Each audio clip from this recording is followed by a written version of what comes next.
Welcome to As Above. So below, I am Kisha Lee, the Psychic Yogi. I'm Cidnee Rich, and this is Astro Reiki Gemini season. So welcome. We have left our stable grounds of Taurus, and now we have entered the airy, at times unpredictable, but also very fun, vivacious, flirty, explorative, curious energy of Gemini. So I love that we do Astro Reiki because I think I speak about this, maybe I've spoken about it before in Gemini season. It's really allowed me to appreciate, understand, and get perspective on all the signs, especially when I don't have a lot of familiarity with the signs. Us being able to do this and get in there and how we kind of break down some of those um preconceived notions that get put out there, I think is super helpful. And I think Gemini is a really great sign to do that with. Because Gemini gets always just, it's such a generic, they're two-faced and blah, blah, blah. And that's just not the vibe of the sign at all. Okay. So first and foremost, it's ruled by Mercury. So if you think about it, Gemini is a very thoughtful sign, right? I think is literally the mantra for Gemini. So it's not as if they're void of processing. That's all that they're really doing all the time is processing. And within that processing, they're taking in all the information around them and making decisions quickly. And when you do that, you might find yourself one day making this choice and this decision, and then the other day making this choice or this decision. And so I think that kind of plays into that concept where people think that they're two-faced. It's just that they're constantly thinking about the information that they're receiving, and like anyone should do, they're using updated information to make choices. That's why they're the Lover's card. Okay, the Lover's card used to be called the Choice card. So it's really about understanding the duality of human existence that Gemini encompasses, but also the fact that it isn't just black and white, that there is that nuance. So they really like encapsulate the whole like array of a thought, right? If you have one thought, like a debate, this person's gonna take this stance and this person's gonna take this stance, but then you have like the moderator. And so I feel like that's how Gemini energy is. It's like all three of those placements in that debate. That's kind of how Gemini energy works. And it allows us to, quickly take assessment of our environment and ourselves in a way that is, like I said, thoughtful. You're thinking about things, you're actually trying to gather evidence and, prove a point by having conversation or communicating. And so I enjoy the mercurial aspect of Gemini, especially in the way that it is also a co-ruler, right? It also rules Virgo. So maybe that's where my understanding also comes in, but it's in a different way. It's in a much more, um, with the air energy, it's much more about the flow of information, or the what's the word I'm looking, dispersal of information, and of yourself, like this is who I am. And that's why also it's got that social aspect to it, because you're wanting to connect, you're wanting to understand, you see yourself in others. We connect with certain people because there's an energy frequency that we're vibing with, and that creates an exchange energetically, but then also allows us to have like a conversation where we're learning, and with that we're learning more about ourselves. Maybe we really enjoyed this conversation with this person and it showed us like, oh, I have this interest in this thing. Or maybe we realize like, oh God, I don't ever want to have a conversation like that again. It's like every time you talk to people, you're learning more about yourself. And that's what I feel like Gemini energy is about. So it's like a perfect start to summer energy because we're more out and about, we're more social, and we're having the opportunity to meet people, and also maybe just be even supported by our tribe, our community, and how we connect and how we understand ourselves. So Gemini is also like fun and flirty as well. So it's got that, not that it's unserious, but it's like playful, right? It's like fun. And I think that's so great too after we get out of the rigidity of Taurus, where we learned what was pleasurable. Gemini kind of allows us to put that into action and have more freedom with its sister sign Sagittarius's influence, right? In our how we show up, what we do, what we want, what we're interested in. It's just like a more curious time of just like having fun, not taking things so seriously, especially with it being a mutable sign, right? It's the in between us going from this fixed energy into this direction oriented energy. And in the in between, we're able to morph and shift and, evolve so that we have more of that clarity mentally where we're going. So then our emotions can kind of guide us that way once we get into Cancer season. But, our mind's got to get on board. We've all seen those memes where the brain and the heart are just not on the same page. Gemini season, I feel like, allows us to think through things, process things, think about this side of things and this side of things, and then ultimately where we want to come out when on of a situation or of a thought process. So it's like really understanding the mutable, flexible nature of Gemini with our mental space, I think is so helpful, because a lot of times I feel like we as a society, we get stuck in our thoughts and how we look at things and how we perceive things. And Gemini shakes that up. And if there's any time where we're going to be able to change somebody's mindset, it's going to be during Gemini season. We're going to be able to get in there and say, you know what? What if you thought about it this way? And then maybe they won't 100% change their, views, thoughts, and opinions, but maybe you got in there enough for them to say like, I can see this other side of this. And that's interesting to me, which is why Geminis are so good at like words, right? And speaking. They rule the third house, which is the house of messages. So we have a lot of rappers that are Geminis, right? We have Kendrick, we have Tupac, we have Biggie, we have Andre 3000. They're Geminis. They are able to take words and create worlds that we can just Kanye, and we can see ourselves in those spaces. They're transformative, they're innovative, they're thought provoking, right? Like there's no time that one of those artists doesn't drop or had dropped in the past and people weren't talking about their words, what they were saying, what they were trying to get across. And to be honest with you, Donald Trump is a Gemini, and it makes sense. He has been able to come into a structure and change it, right? That mutable energy, change how people are thinking. He has changed the thoughts of Americans in a short amount of time. And that's powerful. And so thinking about it from that way, how can you maybe be influential in your own lives, in your connections, in a way that chooses alignment for yourself? Like, how can I choose to show up in my relationships or speak about these things that actually matter to me? And maybe that can influence people in my life in a positive way. It doesn't have to be used in a negative way like it has been with Donald Trump, but think about that idea of being able to explain something or show someone the other side of things and get them thinking and get their mind to open up and to be malleable. And so you can have that shift, you can have that change. But at the end of the day, like I was saying, the lovers, it's all about first ourselves and then everybody else. We have to choose ourselves in all things. And that starts with knowing who you are. And that starts with understanding yourself mentally, how you are, how you think.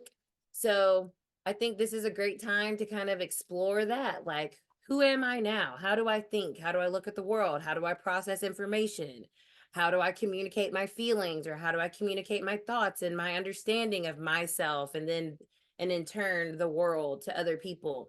Am I connecting with people that I actually fuck with, or am I trying to squeeze myself into something that doesn't really feel authentic to who I am? All of that kind of can play a cool role, I think, in moving yourself forward, since it is masculine energy, right? It's very external. So it's like, how can I take who I am, how I think, and help me move forward? Also with that air energy. Um, and last, because if you guys are watching on YouTube, I am gesticulating like a mother sucker, and it rules the arms and the hands. So, duh. There's that. So I would also say like sign language would probably be ruled by Gemini energy. Which recently my friend's cousin, she has been teaching her daughter sign language. And I'm like, this is the most genius thing I've ever heard in my life. And they're like, yeah, I mean, they can't speak. And it's like, you're right, but they can gesticulate. They understand what they need, right? What their mind is saying, but they just maybe can't connect that to these words so yet, but they can connect it to symbols. And that's another form of communication. So I thought that was really cool. I think that's an awesome thing to like teach children that aren't of a speaking age yet. I think that was so cool. So that also goes to that air element of how like intelligent the sign is. And now that I'm thinking about it, her mother is a Gemini. So that makes sense that she would think in that way. That's pretty cool. That is cool. Yeah. And then last, I'll just chat real quick about the transits that are happening. Oh, also, Kisha will love this. Gemini also rules the nervous system. Ah, Makes sense, as it gives us information for our bodies to freaking move. So we need that. Um and so, and also makes sense with our brain being at the core of the central nervous system. So yeah, like love that. Um and it's cool too, because I feel like that's one of the things that does change, like our brains change as we get older. So there's that, and like it's always changing, like it's a mutable thing. Our brains are mutable. And so to have it connected to the nervous system and Gemini energy, I think that's interesting, because we see how the brain shifts and changes as we age. And hopefully, we continue to find cures and things for things like Alzheimer's and of that nature, because I think that our brains are, they're complex, they're mutable, it's changing up there. And then, like I said, lastly, we'll have the Sagittarius moon, of course, kick-starting off the season on Thursday. As I mentioned before, Sag is the sister sign of Gemini. So very similar, but different in how it expresses its energy. Then we have a lot of planets. So this year, if you haven't noticed, the sun is really kind of guiding and dictating the placements of a lot of the planets and the transits. So we're in Gemini season. Venus will be moving into Gemini on Thursday. Then we will have Jupiter. This is very exciting, you guys. Jupiter is moving into Gemini on Saturday. And that transit is a year. And so we will be in this new energy for a year. We're moving out of Taurus into Gemini. So if anything has felt restricted in your expansion or your growth over this next year, once it moves into Gemini, you will start to see changes in that space. I'm telling you. And I have a natal Gemini Jupiter, so I'm very excited. Anybody late 88 babies later in the year after August has the same transit, and then into 89, obviously. And then Mercury will also be moving into Gemini in Gemini season. So I feel like our communication is going to be, it's going to be doing its thing this month and during this season. And then Mars will move into Taurus. So those are the transit changes. And I think that'll also help kind of ground all of that Gemini energy with Taurus Mars moving into Taurus, it'll kind of keep us still like, together. So we're not getting too crazy. We're not flying too off the handle with our mouths and our thoughts. I think that'll be helpful to like ground that energy. So I actually forgot to grab my cards, so I'm going to do that really quick. Brief intermission, y'all. Crazy. I have cards with me all the time. Just when I need them. Okay, so what is the collective message for Gemini season? What are the vibes?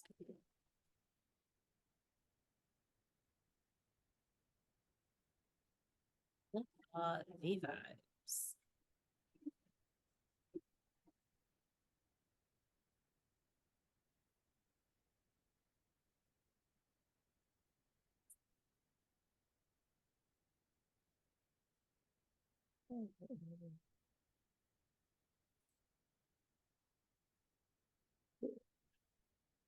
Queen of Cups, interesting.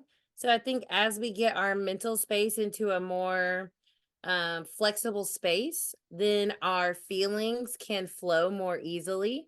We feel less restricted in how we're feeling. We feel less stuck in how we have to show up and how we have to communicate our feelings. We feel more free, I would say, to express ourselves. Also, our intuition might be very heightened through our mental processes. So trusting that more. Okay, we had the King of Cups. That's interesting. So we have a divine union showing up, which is cool since the Lovers represents Gemini energy. So I think that this is saying that our connections are going to be very important to us during this season. We're going to maybe find ourselves seeing eye to eye emotionally with people based off us being able to change our thoughts and how we process things or what we were thinking before previously. So that feels very emotionally exciting and like nourishing. Wow. And then we have the 10 of Pentacles. So yeah, I think surprisingly enough, Gemini season might bring a lot of changes to our lives and via our connections with people and us feeling more secure in who we are and how we show up and how we communicate that. And that's all kind of confirmed with Justice, Libra energy, crossing this King of Cups. So relationships, like I just mentioned, being at the forefront of this and things really kind of stabilizing in a very mental way as well as an emotional way, which really sets us up for success as we move in the Cancer season to keep those emotions kind of flowing.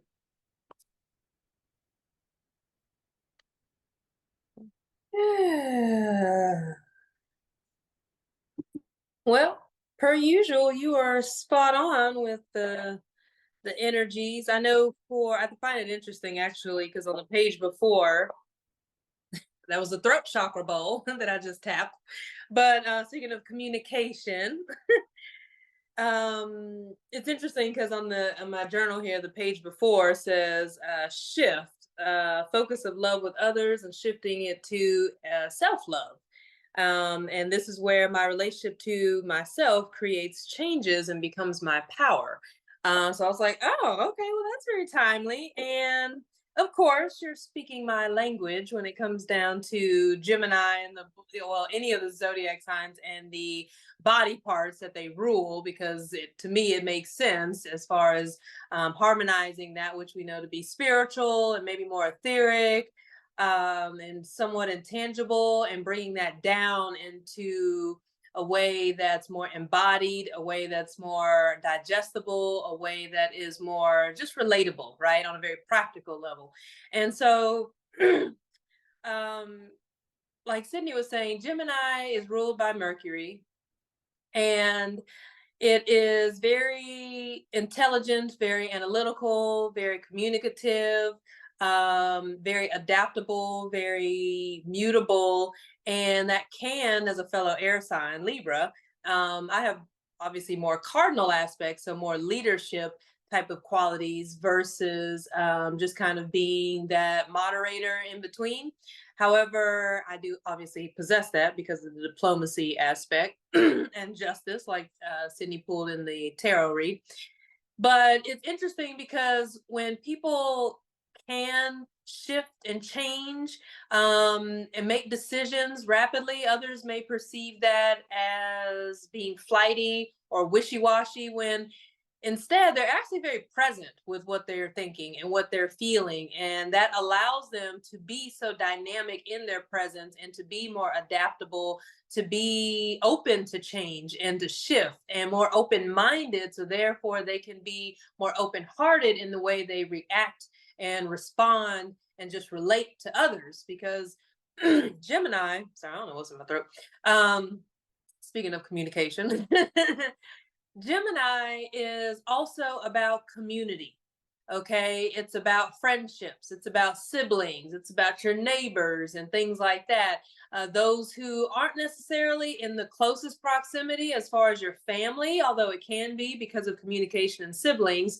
But it can also just be those who are maybe less than 6 degrees of separation away from you in that connection. So it's interesting because the way I look at that emphasis on connection and communication, if you look at the zodiac signs in relation to the human lifespan, right, from infancy to being, a toddler, and to being an adolescent and teenager and young adult, um, Gemini comes in at about, like, I want to say, like kindergarten level. Okay, so Aries would be the babies, the infants of the zodiac. Toddlers, they're like the Tauruses of the zodiac, with the no and that kind of, they're sweet and loving, all right, and also they don't want to do something, you are going to know. All right, so that's that fixed energy of Taurus. And putting everything in their mouths. Right, putting everything in their mouth. That's a good point. Because that's what they kind of do around that age, right? That's how they explore. That's how they learn. And you can't rush because everything is just, it gets chaotic, and Taurus does not like anything rushed. I have a Taurus son. You can't rush the kid for nothing. So, anyways, with that being said, Gemini comes in at that very foundational level of like kindergarten, preschool, right? So it's all about friends, wanting to have sleepovers. Oh my God, I met this new friend. Oh my God, I don't like her anymore. And that kind of thing. You probably weren't that decisive at that age, but your social circle changes often, and it could be because of schooling, moving, things like that. And it's just very interesting when you look at that dynamic and how Gemini can be represented through that preschool, kindergarten age.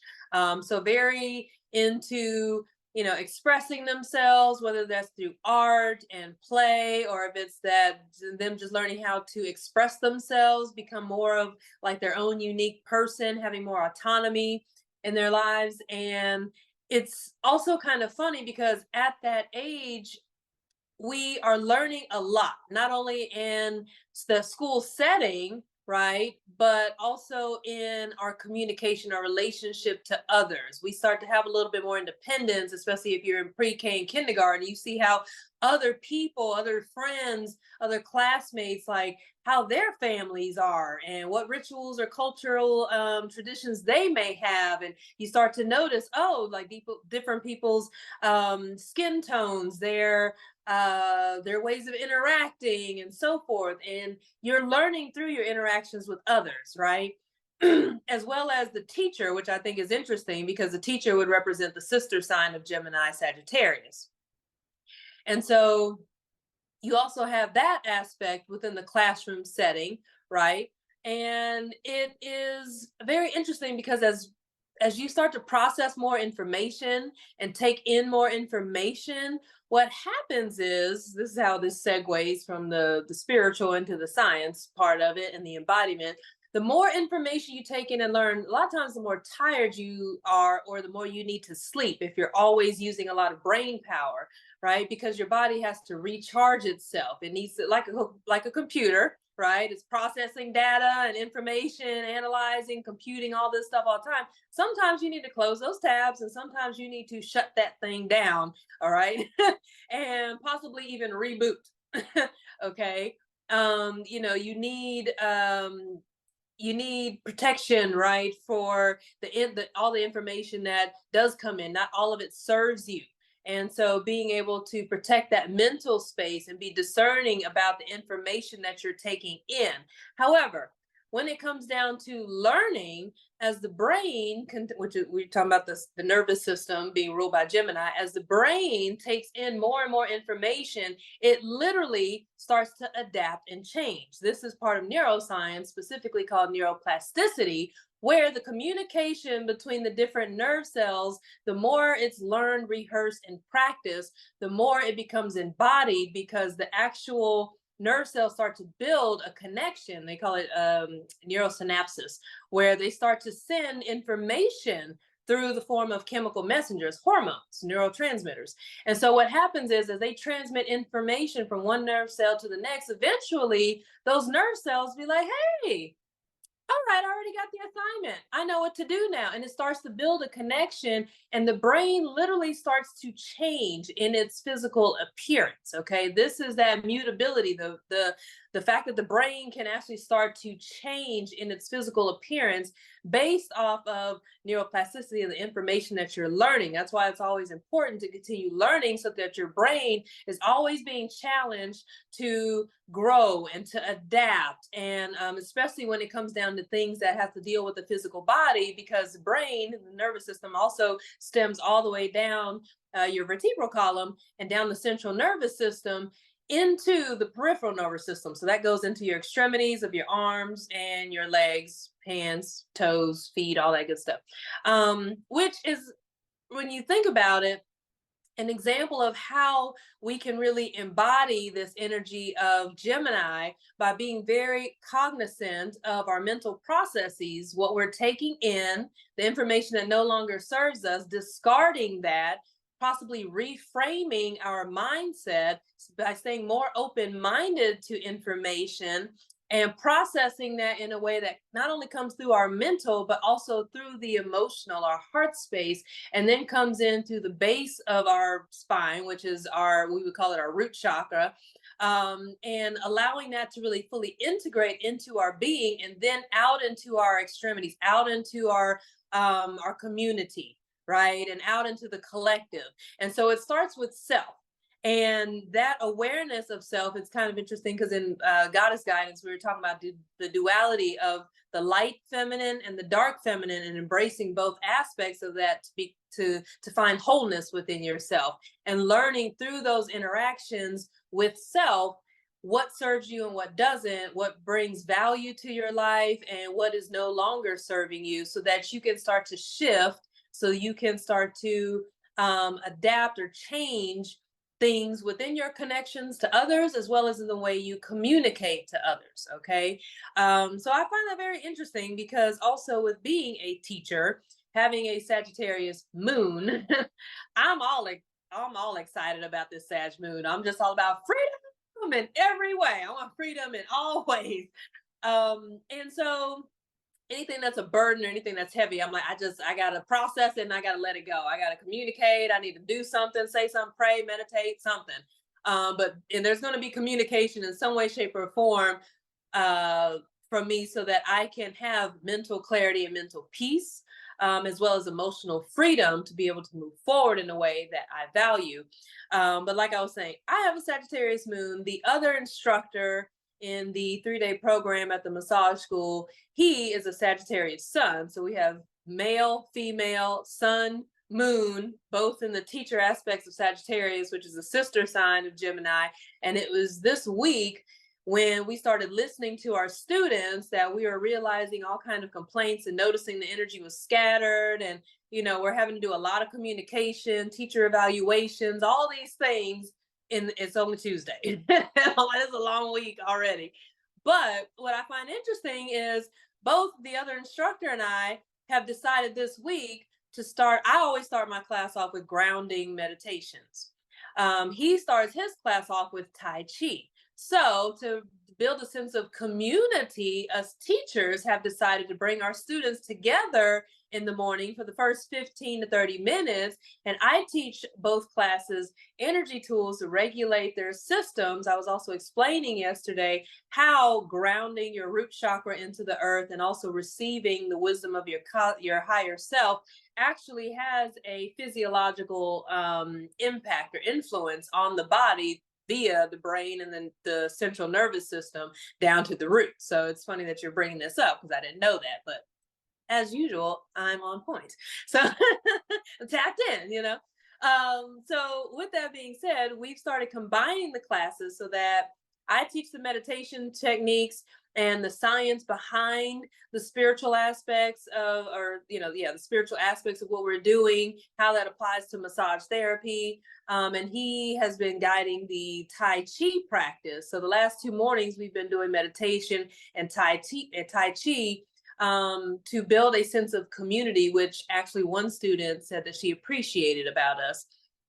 And it's just kind of interesting because Gemini can give a very light energy, but it can also become kind of scattered. So I get that this Gemini season, the collective message is to really take notice of where you expend a lot of mental energy and finding more grounding in that. So with that being said, and me reading myself, I realized last night that I've been toiling with something through my mind over and over, trying to figure out and look at things from so many different perspectives, and I got mentally burned out. I was just like, you know what? I'm not doing this to myself. My mental health matters.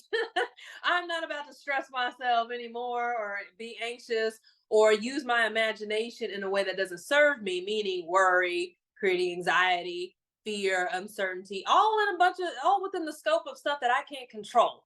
And I don't know, and I may never know. I don't know, right? So why keep going through that mentally? And so I ended up I found a YouTube video for the crown chakra, and I was like, yeah, I need to get out of my head, literally. I didn't need to really get into my body because I just done yoga. I was in my body already. It was sore. But I needed to get out of my head. And so I decided to access higher wisdom, right? And what I did was when I looked and realized this crown chakra meditation, it talked about how the guy that was playing the bowls was tuning into the central nervous system. And so as I was sending myself Reiki, I was literally sending myself Reiki and imagining Reiki just fully encompassing my brain and the entire circuitry of the nervous system. This is real nerdy. I was expanding my telomeres, which that's about slowing down the aging process. I guess is working, but outside of aging with grace, we'll say. But outside of that, it was also I was sending Reiki to the pituitary gland. I know we get a lot of this is probably a lot of information. I'm a teacher. It's Gemini season. What you want me to do?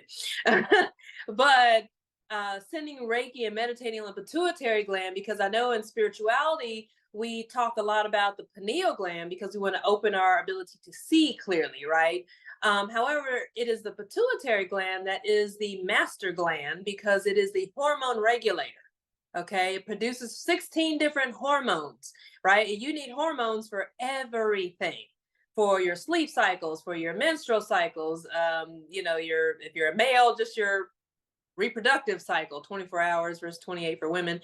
But outside, you need hormones for stress regulation. You need, hormones to feel joy and happiness. You need hormones for everything. And so that is also part of the brain and a very important part that a lot of people don't share information on or teach. So here we are.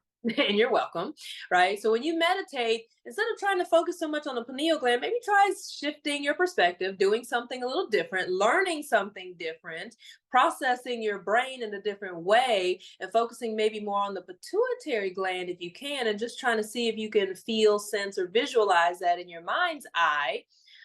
Which activates your pineal gland, and being able to not only bring a sense of balance to all aspects of yourself through hormonal regulation, but also using remembering that your hormones are the chemical messengers that relay information and connect nerve cells information from one to the next. Okay, so that will not only help you to regulate your hormones, but also help you to regulate your nervous system so that you can be more embodied in who you are, in your wholeness, in your vitality, in your truth, in your playfulness, in your communication, and being able to express that authentically out into the world and extend that to others. So that's what I got.